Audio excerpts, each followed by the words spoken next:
مگر 2025 کا جنوری جو اینڈ ہوا ہے اس میں کافی تعداد میں حملے ہوئے ہیں. اس کی اگر مکمل تفصیل نکال دی جائے تو یہ 2024 پہ جو ہے وہ زیادہ دکھائی دے گا. اس کا مطلب ہے کہ 2025 جو ہے وہ تواتر سے حملے ہونے کے بعد ایک بار پھر بدامنی میں جائے گا. اور سیکیورٹی فورسز اپنی کارروائیاں کر رہے ہیں, ان میں کامیابیاں بھی ان کو کافی مل رہی ہے انٹیلیجنس بیسڈ آپریشن میں. مگر ہم دیکھ رہے ہیں آج بھی ڈی خان میں جو ہے لیوس کے 4 اہلکاروں کو جو ہے اور ایک ڈرائیور کو شہید کیا گیا. ان کو ریموٹ کنٹرول بم سے اڑایا گیا, پہلے ان پہ فائرنگ کی گئی. تو یہاں پہ دہشت گردی کی کارروائیاں جو ہے وہ مسلسل ہو رہی ہیں. جس طرح انٹیلیجنس بیسڈ آپریشن ہو رہے ہیں, ساتھ کردن تنظیمیں اپنے جو کارروائیاں ہیں اس میں لگی ہوئی ہیں اور حساس اداروں سیکیورٹی فورسز کو جو ہے وہ نقصان پہنچانے کے در پہ ہیں. گھات لگا کے مختلف ایریاز میں کارروائیاں کرتے ہیں, چیک پوائنٹوں پہ, پولیس تھانوں پہ ان کی کارروائیوں میں اضافہ ہوا ہے.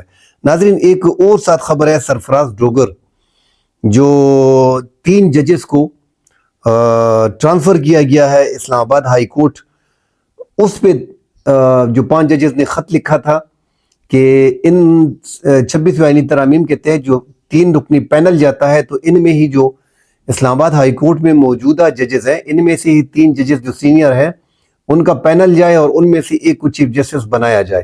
یہ خط انہوں نے لکھا تھا ایک خدشے کے پیش نظر کہ خبریں چل رہی تھی کہ لاہور ہائی کورٹ سے ایک 15 نمبر پہ جو جج ہیں ان کو انڈکٹ کیا جا رہا ہے اسلام آباد ہائی کورٹ میں. اس ڈر سے یہ ان کا دوسرا خط تھا. ایک خط جو انہوں نے لکھا تھا وہ قاضی فائز عیسیٰ کے دور میں اسٹیبلشمنٹ کی مداخلت کے حوالے سے لکھا تھا, مگر اس پہ قاضی فائز عیسیٰ جو ہے وہ آرام سے بیٹھ گئے اور انہوں نے کوئی کارروائی نہیں کی.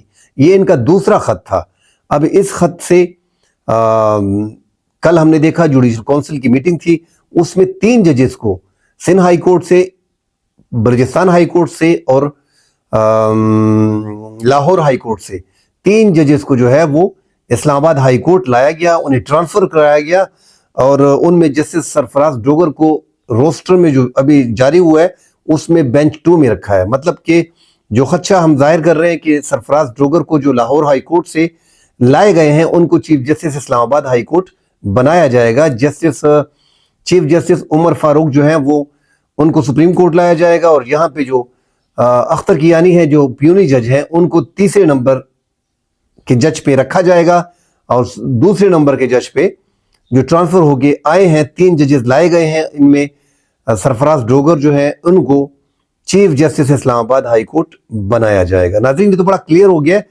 اور 26ویں آئینی ترامیم میں ہم نے دیکھا ہے کہ اختیارات ایگزیکٹو کے پاس چلے گئے ہیں, اور ایگزیکٹو میں اس ٹائم پہ جو ساری پاور دی گئی ہے جوڈیشل کونسل کو, جوڈیشل کونسل میں جس کی اکثریت ہوتی ہے, جیسا سیاسی جماعتیں ووٹنگ کرتی ہیں اسی طرح کہ یہ وہاں پہ ووٹنگ ہوتی ہے. چیف جسٹس ہوتے ہیں بیچ میں, سپریم کورٹ کے آئینی بینچ کے سربراہ ہوتے ہیں, جسٹس جمال بندوخیل بھی ساتھ ہوتے ہیں, جسٹس منصور علی شاہ, جسٹس منیب اختر, 2 حکومت کے نمائندے, پھر 2 حکومت کے ساتھ 2 نمائندے ان کے اپنے بھی ہیں, وہ اپنے وزیر قانون اعظم نذیر تارڑ ہو گیا اور اٹارنی جنرل پاکستان ہو گیا منصور صاحب. یہ 7 نمبر یہ برابر کر لیتے ہیں آسانی سے.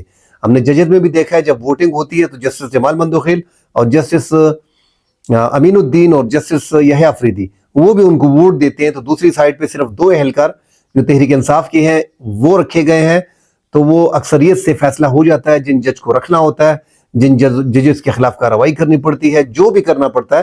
جوڈیشل کونسل سے منظوری لینی آسان ہو گئی ہے حکومت کو. ایگزیکٹو میں انہی کی اجارہ داری ہے. اس اجارہ داری کے باعث وہ اسلام آباد ہائی کورٹ میں جو 5 ججز ہیں وہ جنہوں نے خط لکھا تھا ان کو مزید رگڑا دینے کے لیے, جب انہوں نے دوبارہ خط لکھ دیا تو اب ان کو رگڑا مزید دیا جا رہا ہے, اور وہاں پہ جو لاہور ہائی کورٹ سے ججز گئے ہیں ان کو چیف جسٹس اسلام آباد ہائی کورٹ بنا دیا جائے گا. دوسری طرف ناظرین, جو 3 ججز کی ٹرانسفر کی گئی ہے اس معاملے پہ اسلام آباد بار کونسل, اسلام آباد ڈسٹرکٹ بار اور اسلام آباد ہائی کورٹ بار کونسل کا مشترکہ اعلامیہ جاری ہوا ہے, اور کل ہڑتال ہوگی, اور کل جو ہے وہ کنونشن کا اعلان بھی کیا گیا ہے, لائرز کنونشنز کا. مگر میرے خیال میں اس احتجاج سے کچھ بھی نہیں ہوگا, جو ہونا تھا وہ حکومت نے کر لیا. 26ویں آئینی ترامیم کے تحت وہ ہم اپنے پچھلی ویلاگ میں بتا چکے ہیں کہ کس طرح 26ویں آئینی ترامیم کو پاس کیا گیا, جو بھی طریقہ کار اڈاپٹ کیا گیا, حکومت نے 26ویں آئینی 2/3 اکثریت سے 26ویں آئینی ترامیم منظور کر لی. اب وہ اپنے من پسند ججز کو, اپنے من پسند بینچ کو اپنے من پسند کیسز کو ہٹا سکتے ہیں, بینچ لگا سکتے ہیں, بینچ بنا سکتے ہیں, ججز کو رکھ سکتے ہیں. تو ساری پاور ان کے پاس آ گئی ہے. اب کوئی دوسرا راستہ نہیں ہے. ایک تو عمران خان کی جتنے بھی کیسز ہیں, اس سے پہلے 2 ایڈیشنل ججوں کو اسلام آباد ہائی کورٹ میں لگایا گیا, اور اب جو ہے 3 ججز کو اسلام آباد ٹرانسفر کیا گیا. حالانکہ لاہور ہائی کورٹ میں 59 ججز جو ہے ان کی اسامی خالی ہے. اس کے باوجود لاہور ہائی کورٹ سے ایک جج کو اٹھا کے 15 نمبر کے جج کو, وہاں پہ 15 نمبر تھا, ان کو اٹھا کے یہاں پہ پیونی جج بنا دیا گیا ہے. دوسرے نمبر پہ جج ان کو رکھا گیا ہے, اور ان کو اسلام آباد ہائی کورٹ میں ان کو چیف جسٹس بنانے کا حکومت کا جو ارادہ ہے وہ پکا ارادہ ہے, مصمم ہے, اور اس میں وہ کامیاب بھی ہو جائیں گے حکومت. تو دوسرا کوئی راستہ نہیں ہے. احتجاج میرے خیال میں اس ٹائم پہ کوئی ان کے لیے کامیابی احتجاج میں نظر نہیں آ رہی, کیونکہ جو احتجاج شروع میں کرنا تھا وہ یہ کر نہیں سکی. اور لائر فارم جو ہے اس ٹائم پہ Pakistan bar council, supreme court bar council, وہ مکمل طور پہ حکومت کی جیب میں ہے. تو جب وہ حکومت کی جیب میں ہے تو باقی بار کونسل جتنے بھی ہیں وہ معنی نہیں رکھتے. ان کا ایکا جب تک نہیں ہوگا تو یہ کچھ بھی نہیں کر سکیں گے. اب یہ مکمل اختیار موجودہ حکومت کے پاس ہے. انہوں نے 2/3 اکثریت سے جو ہے 26 آئینی ترامیم پاس کی ہے. آئینی بینچ اپنی من مرضی کا لگا لیا ہے, اس کا چیف جسٹس من مرضی کا لگا لیا ہے, اور سپریم کورٹ کا چیف جسٹس 3 نمبر کے جج کو اٹھا کے من مرضی کا لگا دیا ہے. اس طرح آئینی بینچ میں جسٹس امین الدین کو 4 نمبر سے اٹھا کے لگا دیا گیا ہے. اب یہ 15 نمبر کے جج کو اٹھا کے اسلام آباد ہائی کورٹ میں چیف جسٹس لگا دیا جائے گا, سرفراز ڈوگر کو. تو اب میرے خیال میں ان احتجاج سے کچھ بھی نہیں ہونا. سول سوسائٹی اور تحریک انصاف یا دیگر اپوزیشن لیڈر, دیگر اپوزیشن جماعتیں آپ کے ساتھ مل جائیں گی, مگر لگ نہیں رہا کہ کوئی ایسی بڑی تحریک کامیاب ہوگی, کیونکہ Pakistan bar council, supreme court bar council مکمل طور پہ حکومت کے اب پاس ہیں اس ٹائم پہ, اور حکومت نے 26 آئینی ترامیم منظور کر کے سب کچھ اپنے کنٹرول میں پہلے سے لے لیا ہے. ناظرین, کل اگلے پروگرام میں ملیں گے. فی الحال کے لیے اجازت دیجیے. اللہ حافظ.